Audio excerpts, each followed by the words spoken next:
una cualidad estética que sería lo bello, que él lo asocia con la serenidad y que tiene que ver justamente con la belleza de la antigüedad clásica, donde todo estaba como perfectamente ubicado en un claro equilibrio, por lo cual todo tendía a ser sereno, y de ahí derivaba ese concepto que él considera de la belleza pura. Luego, otra cualidad estética que sería la de la grandeza o de lo sublime, que puede ser tanto desde un punto de vista, digamos, supremo, pero desde un punto de vista supremo, supremo, terrorífico, ¿no? O justamente como oscuro, o más bien que conduce a, bueno, claramente a la idea del terror, ¿no? O sea, que la grandeza no necesariamente siempre puede ser una belleza como tal. ¿Mm? Y otro criterio, otra cualidad estética, que sería la de la singularidad, que él lo denomina lo pintoresco, que tiene que ver con todo aquello que, digamos, que tiene curiosidad, que es curioso, que es singular y que de alguna manera se diferencia o se aparta de lo que comúnmente sería lo dominante, como lo bello de ese momento específico, lo cual no implica que no sea bello. Igualmente ocurre con lo sublime. Es decir, plantea esta trilogía que obviamente complica la consideración de lo que es la estética, ¿no? Amplía las aristas de esa tendencia de la estética. Y esto va a tener una repercusión directa en la época de la ilustración a nivel del arte y de la arquitectura, porque algunos artistas y algunos arquitectos se van a inclinar hacia la búsqueda de esa belleza serena, es decir, más bien a seguir adoptando los patrones de la antigüedad clásica, por ejemplo, patrón como el del Partenón, los templos grecorromanos, el caso del Partenón, que es quizá la obra más icónica de lo que sería una edificación de orden simbólico religioso, y que, bueno, la van a tomar como referencia para hacer nuevas edificaciones, aun cuando no sea para copiarla al pie de la letra, tomar elementos que van a ser reiterativos, ¿no? El frontispicio del Partenón, ¿verdad? Con las columnas, ¿no? Sean 6 columnas, sexáctilo, octáctilo, etcétera. Puede tener 6, 8 columnas o más, ¿verdad? Se convirtió casi como una especie de sello, ¿no? Con el cual se va a etiquetar buena parte de las arquitecturas, de las obras arquitectónicas del siglo XVIII. Por lo general, la entrada a edificaciones gubernamentales, a teatros, a inclusive algunas iglesias van a optar por incorporar el típico frontispicio clásico con columnas como una especie de sello ineludible de esa búsqueda de la serenidad. Pero otros se van a decantar por jugar con la escala, con una escala que es allí donde nos lleva esa idea de la grandeza y de lo sublime. Hacer edificaciones o propuestas que prácticamente minimizan la escala del hombre. En el caso de lo sublime, quizá uno de los rasgos más característicos es minimizar la escala del hombre. Por lo tanto, ahí se rompe con esa idea de las proporciones que planteaba la arquitectura clásica antigua, donde todo estaba medido en función de la proporción del hombre. Y ahora pasa más bien a minimizarse para justamente gestar espacios que prácticamente mueven o sacuden la percepción humana.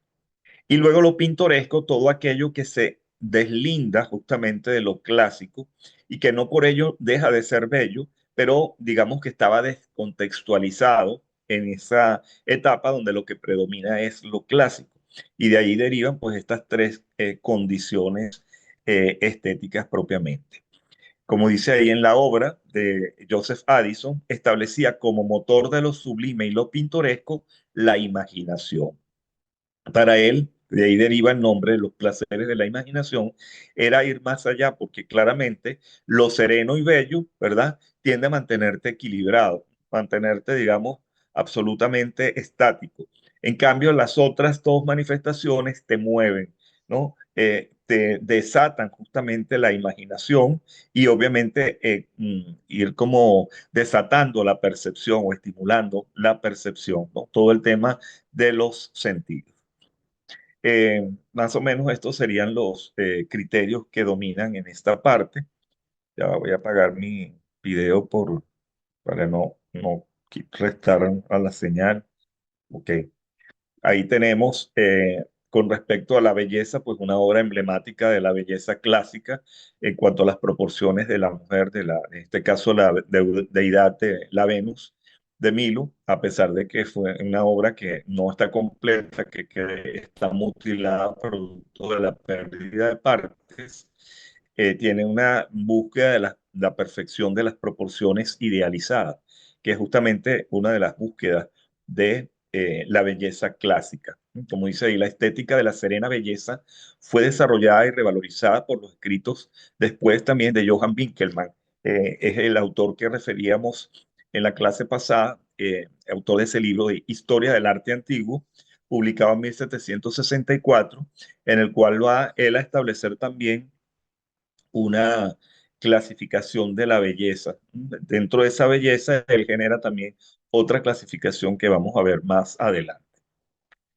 Por otro lado, bueno, aquí vemos la obra, como refería esta obra emblemática, como esa idea de la belleza dentro de la arquitectura clásica, donde todo está en su justo lugar, ¿verdad? Lo que de un lado se manifiesta, del otro lado se repite, buscando esa idea del equilibrio absoluto. La idea de lo sublime es esta, digamos, percepción justamente de algo que te mueve, ¿no? Te mueve los sentidos, ¿no? Y aquí hay otro texto también que va a contribuir justamente con esa idea. Fue el texto de Edmund Burke. También, como ven, siempre las fechas son del siglo XVIII, por lo tanto, es parte del debate de la Ilustración. Edmund Burke publica esta obra, Indagación sobre el origen de nuestras ideas acerca de lo sublime y lo bello. Claramente él también diferencia la idea entre lo sublime y lo bello. Y ahí vemos una obra pictórica claramente arraigada a esa idea de lo sublime. Este pintor referido en esa obra, Caspar David Friedrich, justamente trabajó o trató mucho con ese aspecto de lo sublime. Ahí fíjense, la obra se llama El caminante sobre el mar de nubes y es justamente la idea de una persona que ascendió a la cima de una colina y ve todo el paisaje grandilocuente rendido a sus pies. Eso es un poco esa idea de lo sublime, ¿no? Cuando queda uno extasiado ante algo, ¿no? Que puede ser, ese éxtasis puede ser porque te mueve el piso por algo excesivamente hermoso, pero generalmente vinculado también a la escala, en este caso además a la altura, ¿no? El vértigo que te puede suscitar, pero también en otros casos, como les digo, sensaciones de terror absoluto puede también ser asociado a lo sublime. Y dentro de la arquitectura de esta etapa, una obra y un autor claramente que jugó con ese aspecto de lo sublime fue este arquitecto Etienne Louis Boulet, que es justamente uno de los arquitectos revolucionarios que referíamos que vamos a revisar ya en el segundo tema del programa de la asignatura. Etienne Louis Boulet generó es un arquitecto de los revolucionarios, justamente asociado a la etapa de la Revolución Francesa, pero no por ello es que es nombrado, etiquetado como revolucionario, sino sobre todo porque revolucionó justamente en las propuestas que hizo. Lamentablemente, la mayor parte de lo que él proyectó quedó en papel, nunca se llegó a construir, precisamente porque eran propuestas tan grandilocuentes, ¿no? De una escala tan magnánima que obviamente primero repercutía en la parte monetaria, en la parte económica requería una gran cantidad de recursos. Y bueno, por eso en una etapa donde también hubo carestía, pues propiamente el estallido de la Revolución Francesa un poco es el detonante, pues muchas cosas quedaron en propuesta. Ahí vemos su propuesta, por ejemplo, para la Basílica Metropolitana, en el espacio interior, donde creo que puede quedar visualizado esa idea de la escala y de lo sublime. Ahí vemos un espacio en el cual además está como sacralizado, un espacio central. Es la idea de un altar, pero un altar como ven, casi fantasmagórico, ¿no? No un altar para un oficiar una misa normal, porque era un poco la idea de una basílica metropolitana abstracta que no se inclinaba a un culto en particular, sino más bien a Dios, pero como un Dios global o general o universal, no a una religión en específico. Recordemos que en la época de la Ilustración también hay todo ese debatir justamente con lo religioso a raíz como reacción al barroco, a los excesos en que había incurrido el barroco. Y bueno, ahí pueden ver la escala humana, creo que ese es el rasgo más evidente de esa idea de lo sublime, ¿no? Donde la muchedumbre dentro va ascendiendo escalinatas y al fondo está ese altar que irradia luz dentro de una escala grandilocuente. Ello es independiente, fíjense, del estilo. Como ven, los instrumentos construidos que forman ese espacio interno está constituido por una gran cúpula que corona justamente ese espacio, una serie de bóvedas de cañón, del cual vemos la que está al fondo, pero también las dos que arman el crucero, e inclusive desde la cual se está tomando la imagen o desde la cual se está gestando el dibujo, así como esas galerías laterales de columnas colosales de orden compuesto, claramente asociadas a la arquitectura neoclásica, pero donde lo que domina es justamente esa escala absolutamente grandilocuente, disruptiva con respecto a las escalas racionales planteadas por lo que sería esa belleza más bien serena. Aquí no hay una intención de serenidad, sino más bien de exaltar, de mover los sentimientos. Y un recurso que fue muy empleado precisamente por los arquitectos y los artistas que trabajan con lo sublime es el juego de la luz, el juego de contrastes de luces y sombras, como veremos en el tema siguiente, a través de muchos de los proyectos que él planteó de Etienne Louis Boulet. Como les digo, la mayor parte quedaron en papel. No obstante, logró materializar uno muy importante, que es el palacio de lo que hoy en día es el Palacio Presidencial de París, de Francia, el Palacio del Borbón, que fue sí de su autoría, aun cuando tuvo intervenciones posteriores muy fuertes. Un arquitecto que también, digamos, que asume ello también dentro de esta etapa, pero que ya podríamos decir que se asocia a esa etapa entre lo neoclásico y la intención de lo pintoresco, es Carl Friedrich Schinkel, ¿no? Un arquitecto, en este caso es alemán. Lo que estamos viendo ahí es una perspectiva de una propuesta de él, claramente como vemos una iglesia neogótica planteada, pero ahí está también el carácter de lo sublime, sobre todo con el juego de la luz. En este caso, la luz, vean que está como emanando por detrás de la iglesia y la iglesia está en un primer plano oscuro. Es otro rasgo, pues, de nuevo, lo de la luz. Vean que en ambos casos hay toda esa especie de trabajo de la luz, ¿no? Los atardeceres o los amaneceres son momentos del día en los cuales se exaltan poco o sirven para exaltar todos esos ideales de lo sublime.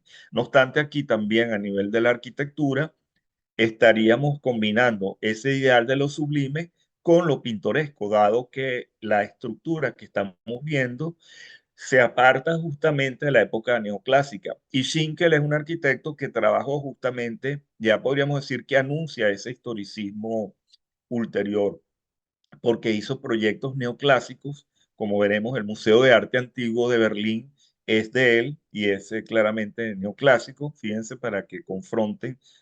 Aquí hay una imagen que justamente ya planteamos de él, es este, el edificio que ven en la parte superior de esta diapositiva, donde dice el clasicismo romántico, ese es el Museo de Arte Antiguo y es un proyecto de Schinkel, ahí claramente adoptando el lenguaje neoclásico. No obstante, hizo varios proyectos de iglesias en los cuales más bien se decanta por las líneas medievalistas. Y eso es producto justamente de ese, digamos, pasar ya justamente la línea entre lo neoclásico y el historicismo. Ya podríamos decir que Schinkel más que ser un neoclásico, es más bien un historicista, porque sigue haciendo obras neoclásicas, pero ya abre su, digamos, atención a otros estilos posibles. La tercera categoría, que sería la de lo pintoresco, deriva de un término italiano que quiere decir pictoresco, que obviamente está asociado a la pintura. Viene obviamente de la pintura. Y justamente lo que busca expresar ese término es que lo que está allí representado está hecho a la manera del pintor, es decir, es ya una interpretación muy personalista, muy individualista y que no busca reproducir a veces fielmente la realidad, sino más bien de nuevo esa exaltación de los sentidos. Pero generalmente en este caso no por recurrir a romper con la escala, buscando esa idea de lo sublime, sino más bien como tratar de regodearse en lo que es singular, curioso e inclusive gracioso, podríamos decir.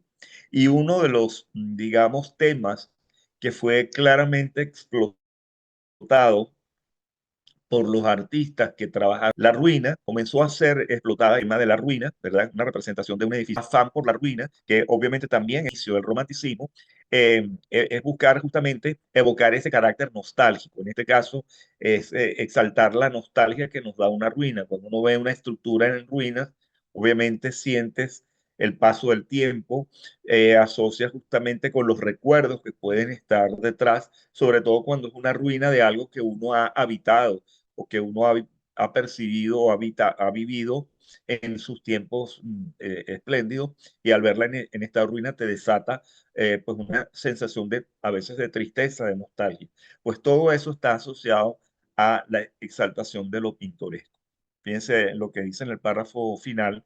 Lo pintoresco es aquel estímulo visual que aporta una sensación tal de singularidad que pensamos que debería ser inmortalizado. Representa algo tan singular, algo tan curioso, distinto, que podría ser materializado, congelado, o, bueno, hoy en día claramente podríamos, cuando vemos algo curioso, bueno, buscamos inmediatamente la cámara fotográfica o el móvil, el celular para fotografiarlo, ¿verdad? Para dejarlo congelado y llevarnos esa imagen. Pues en aquella etapa es básicamente a partir de la pintura que se hacía.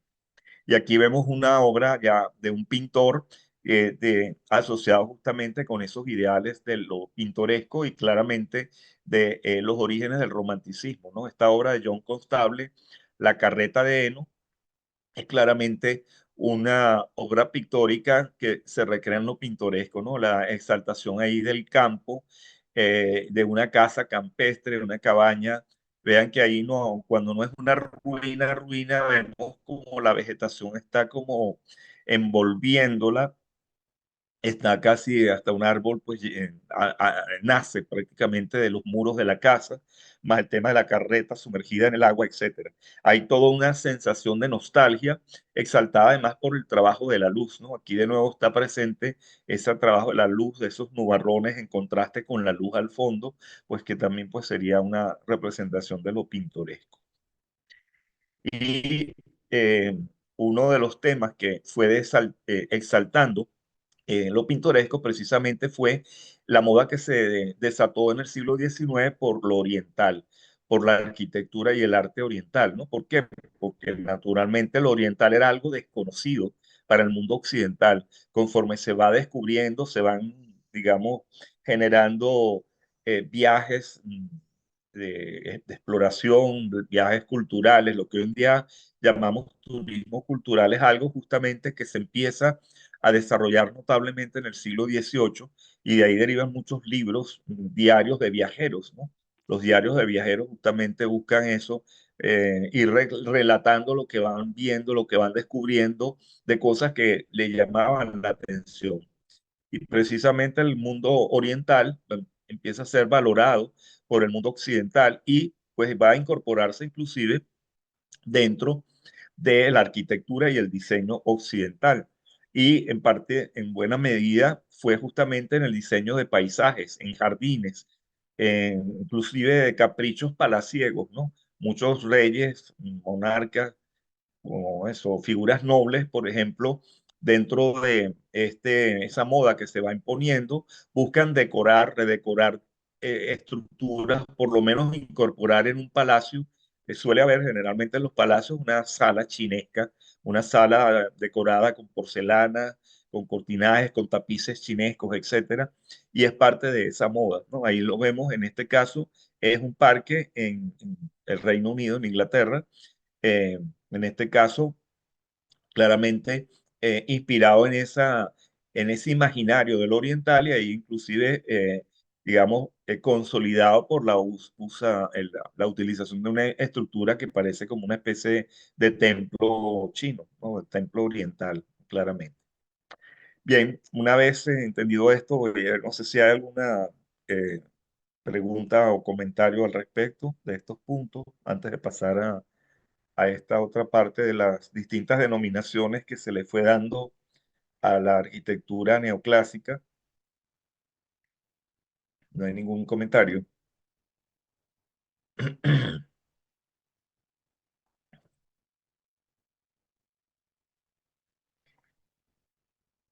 Bueno, voy entonces. Fíjense, después de la Revolución Francesa, entonces se va a ir gestando y consolidando lo que va a ser el estilo del neoclasicismo. El neoclasicismo fue como un instrumento, una nueva moda, ¿no? Justamente es una reacción a los excesos del barroco, el retornar a lo clásico, el retornar a la pureza de la antigüedad, ¿no? Era como volver a poner, nos vamos a regresar a los orígenes, sería un poco el criterio que lo va a motivar o lo va a motorizar. Era volver a los orígenes precisamente del contexto occidental, como dice ahí, como recurso inapelable para el reacomodo de las nuevas instituciones de la sociedad burguesa y simbolizar el nuevo Estado republicano. Esto tiene una clara asociación justamente a los orígenes de la democracia. Recordemos que la democracia es un tema político en Grecia y por ello ahí también pues esa asociación es, una vez que es depuesta en Francia la monarquía, y se va a instaurar en un primer momento, aunque luego fue breve porque inmediatamente emerge la figura de Napoleón Bonaparte ya incorporando ya el sistema imperialista, ¿verdad? Pero bueno, lo que la Revolución Francesa generó fue el regresar un poco a ese sistema representativo republicano. Y por ello, el neoclásico, como está inspirado en la antigüedad clásica y sobre todo en Grecia principalmente, pues se convirtió en un estilo que va a dominar la arquitectura de ese momento, pero que además tiene como una intencionalidad propagandística, porque era un poco el de representar a través de la arquitectura esos nuevos ideales, tanto de lo político como de la burguesía que va progresivamente ascendiendo dentro de la estructura social. Como dice ahí, así se instituye como el estilo imperialista burgués, tomando diferentes nombres en cada estado-nación o infiltrándose en las monarquías sobrevivientes. Fíjense, esto es importante porque justamente la burguesía lo adopta como un estilo propio. Por eso que el neoclásico empieza a ser aplicado para el desarrollo de las estructuras de gobierno, pero también, por ejemplo, los palacetes que los grandes empresarios, hacendados, etcétera, se van a levantar en las ciudades europeas y van generalmente a optar por el uso del neoclasicismo. Y ese estilo va inclusive a ir tomando distintas denominaciones, que es lo que está ahí referido en la lista. Todos esos nombres que ven allí son distintos nombres que se le dieron al neoclasicismo, que se le dio al neoclasicismo en los distintos países, ¿no? Particularmente en el caso de Francia, como lo que dura la fase republicana es breve, lo que es la época de la convención, etcétera, inmediatamente emerge Napoleón, pues se convirtió también en el estilo napoleónico. O sea, en la época de Napoleón Bonaparte se hace, por ejemplo, una edificación religiosa fundamental, que además era para honrar un poco a sus victorias, la iglesia de la Magdalena o de la Madeleine, que claramente buscó como patrón la imagen de un templo clásico, como si fuera un Partenón en la imagen exterior, hecha en la época del emperador de Napoleón Bonaparte. O la otra obra emblemática de la época napoleónica es el célebre Arco del Triunfo, que justamente va a representar todas las victorias justamente dentro de la época napoleónica y que es un claro ejemplo también del neoclasicismo. En el contexto de Inglaterra, sin embargo, seguía habiendo monarquía, va a adoptar esos distintos nombres. El estilo Adam, en ese caso por el nombre de dos hermanos arquitectos que lo promovieron, que eran de apellido Adam, pero también es llamado el estilo Regency, que quería referirse a la regencia, al príncipe regente, o Georgiano, que era el nombre del príncipe regente, George, ¿no? Y por eso, pues, esos tres nombres también son los que adopta en Inglaterra. En el caso de Alemania, que también está el emperador Federico II, allí se aplicó el término Kulturnation, ¿no? Que era como la cultura de la nación. Fíjense al grado de que prácticamente el término buscaba o pretendía vender que ese era el estilo nacional. ¿M? Eso corresponde justamente a la etapa de Schinkel, ¿no? Del arquitecto que referíamos anteriormente. Y en el caso de España, y conforme España, pues también la etapa, todo lo que corresponde a las colonias de España, dentro de lo cual está incluido Venezuela, va a ser el llamado estilo borbónico. La época de los Borbones, que justamente se inicia con el inicio del siglo XVIII. El primer Borbón llega en 1700 y pues es la dinastía que sigue presente hasta el día de hoy. Los distintos reyes desde 1700 han sido Borbones, pero claramente, bueno, hoy en día no es que es neoclásico, pero todos los que dominaron en el siglo XVIII estimularon, promovieron el uso del neoclasicismo en las principales obras desarrolladas.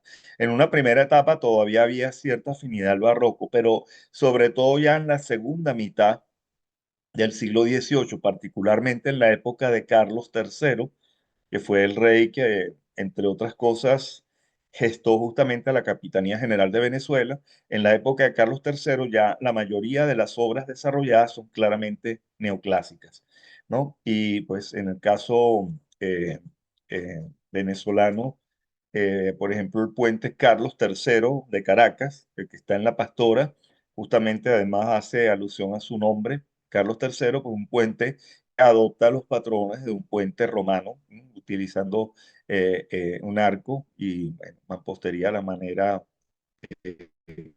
clásica.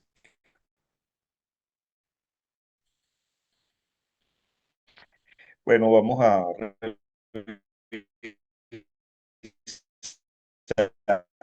revisar estos cuatro, digamos, términos asociados al neoclásico y algunas obras justamente vinculadas con ella, ¿no? Ahí tenemos del estilo Imperio Napoleónico en Francia, ahí están otras obras adicional a la que referí del Arco del Triunfo, la Iglesia de la Madeleine. Tenemos la imagen que tenemos a la izquierda, es una vía muy importante de París que conduce, justamente pasa lateral al Museo del Louvre, vamos a ver más adelante, calle, ahí repito, un edificio tipo, un edificio tipo claramente fundado.